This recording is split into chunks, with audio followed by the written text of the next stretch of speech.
এই জন্মে আপনি যার উপর চিন্তা ভাবনা করবেন, যাকে বুঝবেন, পরজন্মে আপনি সেই রূপে জন্মগ্রহণ করবেন। যেমন ভরত নামের একজন ব্যক্তি, তিনি সব সময় হরিণকে ভালোবাসতেন, তাকে আদর স্নেহ করতেন, যার কারণে বিধি অনুযায়ী পরজন্মে তিনি হরিণ রূপে জন্মগ্রহণ করবেন। কিন্তু তিনি ছিলেন আবার কৃষ্ণ ভক্ত, যার কারণে তিনি হরিণ থেকে দ্বিতীয় জন্মে ব্রাহ্মণ কুলে জন্মগ্রহণ করেন। তাহলে চলুন জানা যাক ভরতের ব্রাহ্মণ কুলের জন্মের রহস্য। ওম শ্রী হরি। আজকের আলোচ্য বিষয় শ্রীমদ্ ভাগবতে বর্ণিত নবম অধ্যায়ে ভরতের ব্রাহ্মণ কুলে জন্ম। শ্রী সুখদেব বললেন, রাজন, আঙ্গিরস ক্ষেত্রে সম দম তপ শোভধায়, বেদ অধ্যয়ন, ত্যাগ, অতিথি প্রভৃতিকে অন্নদান, সন্তোষ, তিতিক্ষা, বিনয়, বিদ্যা, কর্মবিদ্যা প্রভৃতি গুণযুক্ত, দোষ দৃষ্টিশূন্য, আত্মজ্ঞান সম্পন্ন, কৃতিত্ব, ভোগতত্ত্ব আদি অভিমান শূন্য এবং স্বধর্ম পালনে নিরত থাকার কারণে আনন্দময় সর্বগুণ সম্পন্ন একজন শ্রেষ্ঠ ব্রাহ্মণ বাস করতেন। তার প্রথম পত্নী হতে তারই মতো সদ্গুণ সম্পন্ন 9টি সন্তান এবং দ্বিতীয় পত্নী হতে যমজপুত্র কন্যার জন্ম হয়। দ্বিতীয় পত্নীর পুত্র সন্তানটি হলেন পরম ভাগবত রাজর্ষি শিরোমণি ভরত। মহাপুরুষদের মতে পরবর্তী জন্মে তিনি মেঘযোনিতে ছিলেন এবং সেই দেহ ত্যাগ করে এই অন্তিম জন্মে ব্রাহ্মণ কুলে জন্মলাভ করেছিলেন। ভগবানের কৃপায় এই জন্মেও তার পূর্বজন্মের কথা মনে ছিল। অতএব পুনরায় যদি কোনো বাধা বিঘ্ন উপস্থিত হয়, সেই ভয়ে তিনি লোকজন এমনকি স্বজনদের থেকেও দূরে থাকতেন। নিজেকে পাগল, মূর্খ এবং কালা বোবার ন্যায় লোকের কাছে উপস্থিত করে তিনি সর্বদাই শ্রী ভগবানের চরণ যুগল হৃদয়ে ধারণ করে থাকতেন, যার স্মরণ এবং গুণ কীর্তনাদি শ্রবণের দ্বারা মানুষ ভববন্ধন থেকে মুক্ত হয়। পিতার তো তার প্রতি স্নেহ ছিলই, সেই জন্য সেই ব্রাহ্মণ আপত্ত স্নেহে অভিভূত হয়ে সেই জড় প্রকৃতি উন্মত্ত তুল্য পুত্রের শাস্ত্র অনুযায়ী সমাবর্তন পর্যন্ত সকল সংস্কার বিধানের ইচ্ছায় তাকে উপবৃত্ত ধারণ করালেন। যদিও তিনি ভরত শিখতে চাইতেন না, তবু পিতার কর্তব্য পুত্রকে শিক্ষা দেওয়া। এই শাস্ত্রবিধি অনুসারে তিনি তাকে শৌচ, আচমন ইত্যাদি প্রয়োজনীয় কর্মের শিক্ষা দিলেন। ভরত কিন্তু পিতার সামনে সমস্ত নিয়মের ব্যতিক্রম করতেন। পিতা স্থির করেছিলেন তাকে বর্ষাকালে বেদ পড়াতে শুরু করবেন, কিন্তু বসন্ত এবং গ্রীষ্ম ঋতুর চৈত, বৈশাখ, জ্যৈষ্ঠ ও আষাঢ় এই 4 মাস পড়ানোর পরেও ভরতকে প্রারম্ভিক প্রণব ও ব্যবহৃতি সহ ত্রিপদা গায়ত্রী ভালো করে শিখাতে পারেননি। তথাপি প্রাণস্বরূপ পুত্রের প্রতি তার অনুরাগ ছিল। তাই পুত্রের অনিচ্ছা সত্ত্বেও তিনি পুত্রকে উত্তম রূপে শিক্ষিত করে তুলতেই হবে। এই দুরাগ্রহবশত তাকে শৌচ, বেদ পাঠ, ব্রত নিয়ম, গুরু সেবা ও নিত্য অগ্নি গায়ত্রী, অগ্নি পরিচর্যা প্রভৃতি ব্রহ্মচারীর আবশ্যক কর্মের শিক্ষা দিতে থাকতেন। কিন্তু পুত্রকে সুশিক্ষিত করার বাসনা পূর্ণ হয়নি। উপরন্ত তিনি নিজেও ভগবৎ কর্ম থেকে সরে গিয়ে শুধুমাত্র গৃহকর্মেই আসক্ত ছিলেন। সদা জাগরুক কাল নির্দিষ্ট সময়ে তাকে কবলিত করল, অর্থাৎ তার মৃত্যু হল। তখন তার কনিষ্ঠা স্ত্রী স্বীক্রিয় গর্ভের 2 সন্তানকে স্বপত্নীর হাতে সমর্পণ করে সমিতা হয়ে পতিলোকে গমন করলেন। ভরতের বৈমাত্রী ও ভাতৃগণ কর্মকাণ্ডকেই শ্রেষ্ঠ মনে করতেন। তারা আত্মবিদ্যায় একেবারেই অজ্ঞ ছিলেন। সেই জন্য ভরতের মাহাত্ম্য সম্বন্ধে কোনো ধারণাই ছিল না। তারা তাকে নিরেট মূর্খ বলে মনে করতেন। সেই জন্য পিতা পরলোকে গমন করলেন, তাকে পড়ানোর আগ্রহ ছেড়ে দিলেন। ভরতের মান অপমানের কোনো বালাই ছিল না।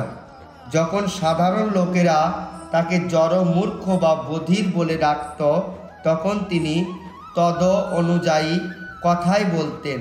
তাকে যে যা করতে বলতো তিনি তাই করে দিতেন। কখনো বিনা বেতনে কাজ করার জন্য, কখনো মজুরি রূপে, অথবা যাযাচিত ও অযাচিতভাবে যা কিছু অল্প বিস্তার ভালো মন্দ খাদ্য পেতেন তাই জিহ্বার স্বাদকে উপেক্ষা করে খেয়ে নিতেন। তিনি অহৈতুকীভাবেই স্বয়ংসিদ্ধ চিতানন্দরূপ আত্মজ্ঞান লাভ করেছিলেন। এই জন্য শীত উষ্ণ, মান অপমান ইত্যাদি যেসব দ্বন্দ্ব থেকে সুখ দুঃখের উৎপন্ন হয় তাকে তা স্পর্শ করত না, এবং সেই কারণে তার দেহাভিমানও জাগ্রত না। তিনি শীত, গ্রীষ্ম, বর্ষা বা ঝড়ের সময়ও বিষের মতো নগ্ন দেহে পড়ে থাকতেন। তার প্রত্যেকটি অঙ্গই পুষ্ট ও সুগঠিত ছিল। তিনি মাটিতেই পড়ে থাকতেন।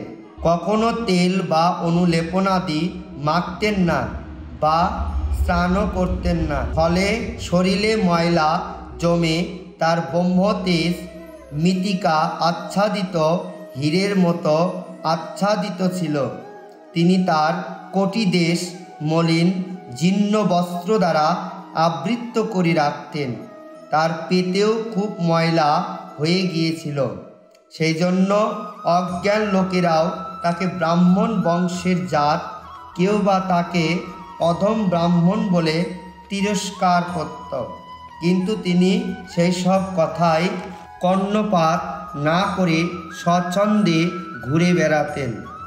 যখন ভাইরা দেখল যে জড় ভরত জীবন ধারণের জন্য অন্যদের কাছে কাজ করে, তখন তারা তাকে ক্ষেতের আল ঠিক করার কাজে নিযুক্ত করল, এবং তিনি সেই সব কাজও করে দিতেন।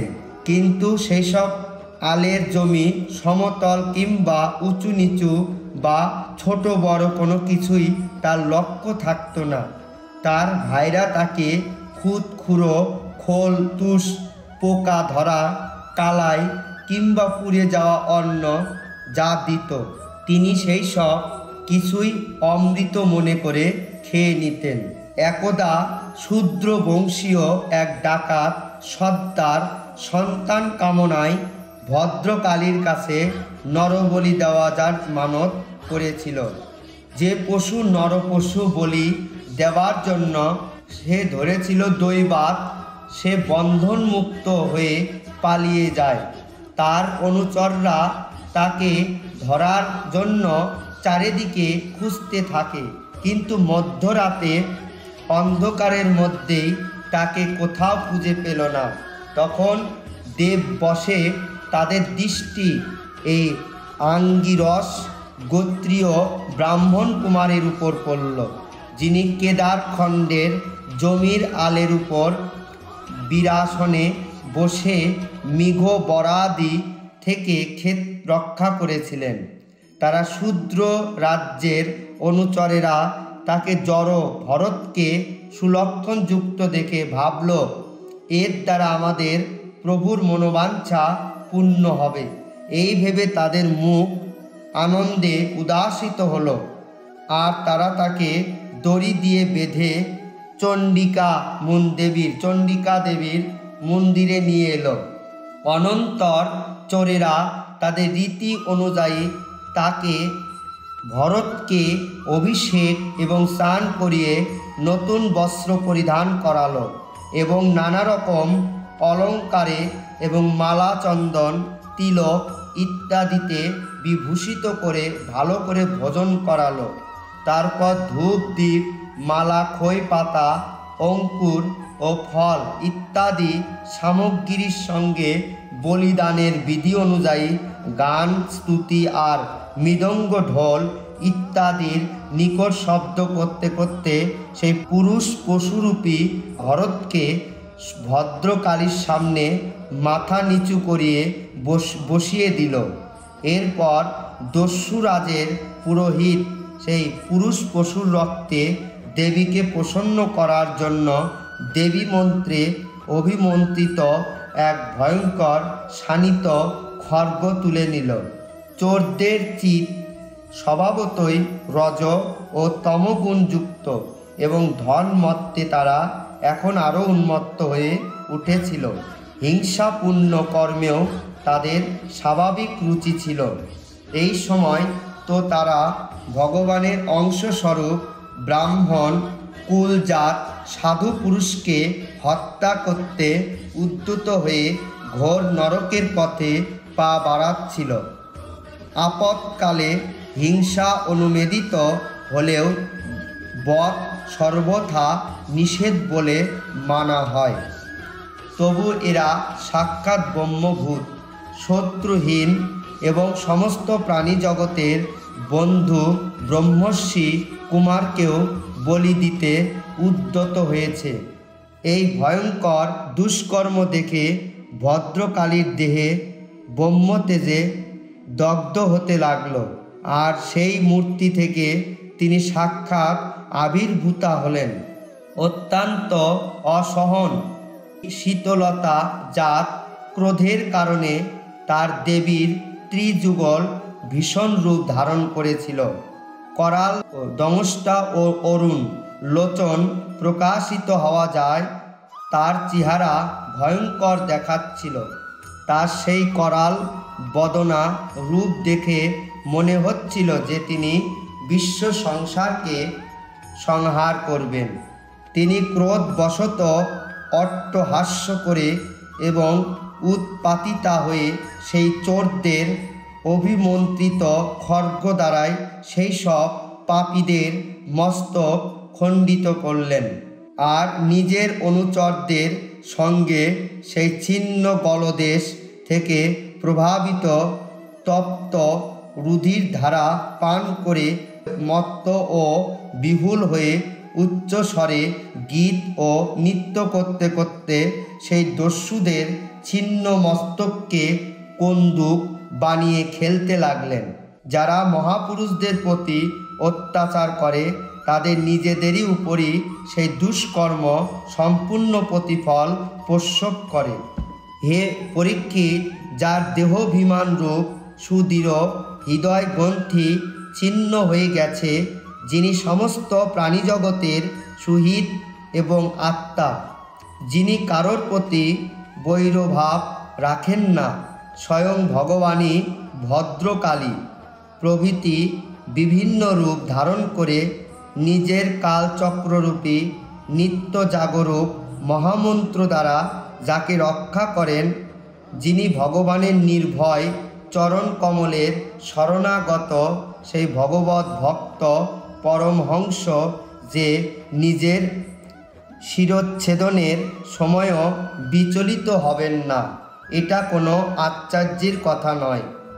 শ্রী মহর্ষি বেদব্যাস প্রণীত পরমহংসী সংহিতা শ্রীমদ্ ভাগবত মহাপুরাণের পঞ্চম স্কন্ধে জড় ভরত চরিত্র নবম অধ্যায়ের বঙ্গানুবাদ সমাপ্ত।